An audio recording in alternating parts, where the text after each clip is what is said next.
Assalamualaikum warahmatullahi wabarakatuh. Bertemu lagi dengan saya, Dina Silvia dari Program Studi Ilmu Gizi, Fakultas Ilmu Kesehatan dari Universitas Islam Al-Ihya Kuningan. Di sini saya dari semester 2A akan mengupas kembali materi pertemuan minggu lalu tentang stratifikasi sosial atau lapisan masyarakat.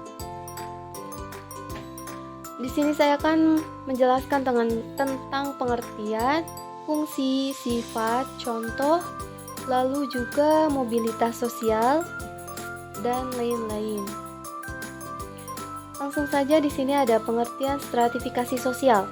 Stratifikasi sosial adalah penggolongan masyarakat ke dalam kelas yang bisa disusun secara bertingkat. Stratifikasi sosial disebut juga lapisan antar masyarakat. Kata stratifikasi berasal dari kata stratum yang artinya lapisan, sedangkan sosial bermakna masyarakat. Penggolongan masyarakat ini bisa menimbulkan kelas-kelas sosial seperti sosial atas yaitu upper class, dan juga sosial menengah yaitu middle class, dan kelas bawah yaitu lower class. Fungsi stratifikasi sosial. Sistem stratifikasi sosial dipengaruhi oleh kedudukan atau status dan juga dipengaruhi oleh peran. Contohnya seperti kepala sekolah dan juga manajer yang memiliki kedudukan lebih tinggi dalam suatu kelompok. Kedudukan dan peran akan berpengaruh pada hak dan juga kewajibannya. Contohnya seperti manajer harus mengkoordinasikan kerja para karyawan supaya tingkat produksi perusahaan bisa tercapai. Berdasarkan fungsinya, stratifikasi sosial ini dibagi menjadi beberapa bagian, yaitu yang pertama ada distribusi hak istimewa yang objektif. Setiap orang dalam lapisan masyarakat punya hak istimewa dibandingkan dengan individu dari lapisan bawah.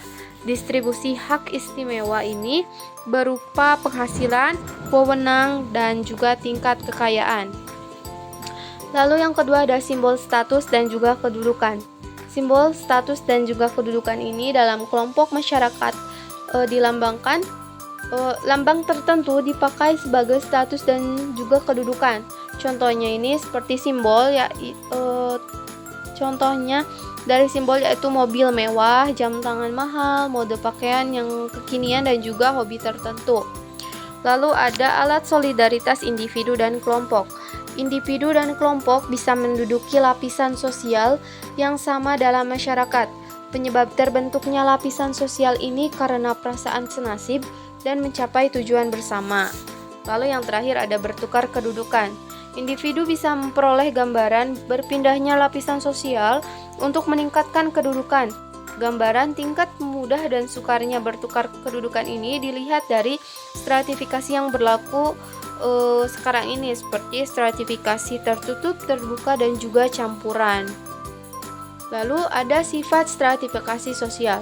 Ini menurut Surjono Sukanto. Berdasarkan sifatnya, stratifikasi sosial dibagi menjadi 3, yaitu yang pertama ada stratifikasi sosial tertutup. Mengutip dari modul sosiologi, stratifikasi sosial tertutup bisa membatasi kemungkinan seseorang berpindah dari satu lapisan ke lapisan lain. Misalnya seseorang ingin berpindah ke lapisan atas atau sebaliknya. Sistem pelapisan sosial tertutup tersebut merupakan jalan masuknya hanya melalui kelahiran. Contohnya yaitu stratifikasi sosial tertutup, yaitu sistem kasta di India. Nah, ada juga stratifikasi sosial terbuka.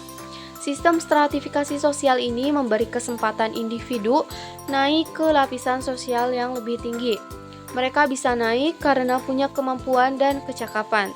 Atau juga sebaliknya, individu bisa turun ke lapisan yang paling rendah karena ia memiliki kekurangan atau kesalahan.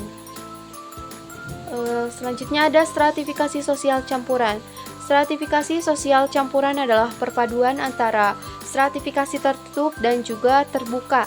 Contohnya yaitu kaum sudra yang bertahan di tengah masyarakat yang memiliki sistem kasta, sehingga dia tidak bisa mendapatkan kedudukan terhormat. Untuk cara mengubah kasta tersebut, mereka bisa berpindah ke tempat yang tidak mengenal kasta, seperti itu. Lalu contoh stratifikasi sosial ini berdasarkan sifatnya dalam kehidupan sehari-hari. Yang pertama, contoh stratifikasi sosial tertutup.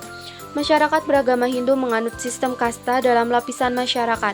Dari kasta tinggi ada kasta Brahmana, yaitu pendeta, Ksatria, yaitu bangsawan dan juga raja, dan ada Waisya, yaitu para pedagang dan juga pegawai pemerintah, dan yang terakhir ada Sudra, yaitu masyarakat biasa. Lalu yang kedua ada contoh stratifikasi sosial terbuka. Stratifikasi sosial terbuka bisa naik dan juga turun kelas sosial. Penyebabnya karena seseorang membutuhkan usaha secara tekun, rajin, dan memiliki prestasi sehingga naik kelas sosial lebih tinggi. Contohnya seperti seorang karyawan bisa naik jabatan menjadi manajer karena dia rajin dan juga loyal. Selain itu, karyawan tersebut menguntungkan pihak perusahaan sesuai dengan bidangnya. Lalu ada contoh stratifikasi sosial campuran. Masyarakat yang tinggal di tempat yang memiliki kasta bisa pindah ke tempat lain. Contohnya masyarakat Bali tinggal di Jakarta. Dia berupaya mendapatkan kedudukan sesuai dengan kemampuan tanpa kasta. Contoh lainnya yaitu jabatan tinggi di pemerintahan bisa diduduki oleh masyarakat umum sesuai dengan kriterianya tanpa melihat kasta sosialnya. Lalu mobilitas sosial. Mobilitas sosial merupakan sebuah fenomena sosial yang kerap terjadi dalam kehidupan sosial. Mobilitas bisa berarti suatu gerakan atau perpindahan yang menimbulkan perubahan, sementara sosial berkaitan dengan kehidupan masyarakat. Lanjut, di sini ada pengertian menurut beberapa ahli. Yang pertama menurut Anthony Giddens. Anthony Giddens ini berpendapat bahwa mobilitas sosial adalah gerakan dari orang per orang dan kelompok-kelompok di antara kedudukan-kedudukan sosial ekonomi yang berbeda-beda. Giddens ini merupakan sosiolog berkebangsaan Inggris yang dianggap sebagai salah satu kontributor dalam pengembangan ilmu sosiologi modern. Lalu yang kedua ada menurut Paul B. Horton dan Chester L. Hunt. Keduanya merupakan sosiolog berkebangsaan Australia. Paul B. Horton dan Chester L. Hunt ini berpendapat bahwa mobilitas sosial merupakan tindakan berpindah dari suatu kelas sosial ke kelas sosial lainnya. Ada bentuk-bentuk mobilitas sosial. Yang pertama, mobilitas sosial vertikal. Mobilitas sosial vertikal ini dari bawah ke atas atau dari atas ke bawah ya. Mobilitas sosial vertikal ini merupakan perubahan kedudukan sosial dalam posisi yang tidak sederajat.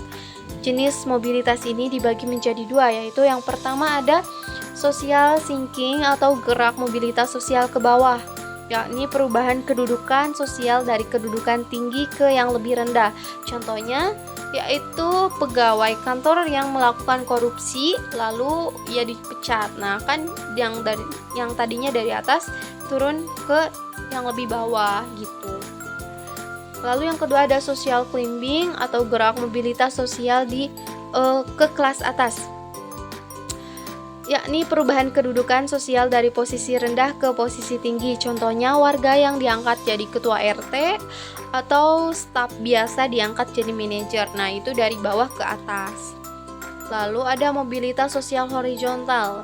Mobilitas sosial ini terjadi karena adanya perubahan kedudukan sosial yang masih dalam posisi sederajat. Nah, contohnya ini perpindahan warga negara, misalkan dari warga negara Indonesia pindah ke warga negara Korea, seperti itu. Di sini warga, di sana juga warga. Lalu ada juga pindah lokasi penugasan tanpa mengubah jabatan. Misalnya polisi atau TNI dipindah tugaskan, misalkan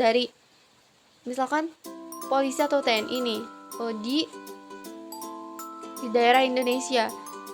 Misalnya polisi nih di daerah Bandung misalnya dipindah tugaskan ke Jakarta, tetapi jabatannya itu tetap sama gitu dan tidak menambah atau mengurangi bintang. Itu merupakan contoh dari mobilitas sosial horizontal. Lalu ada mobilitas antar generasi, merupakan mobilitas sosial yang terjadi karena adanya perubahan kedudukan sosial yang berbeda dengan keluarganya.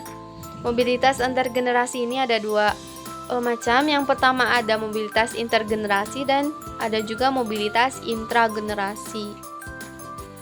Ya, mungkin sekian materi tentang stratifikasi sosial yang bisa saya jelaskan dan juga yang saya pahami dari materi pembelajaran minggu lalu. Mohon maaf atas segala kekurangannya. Terima kasih. Wassalamualaikum warahmatullahi wabarakatuh.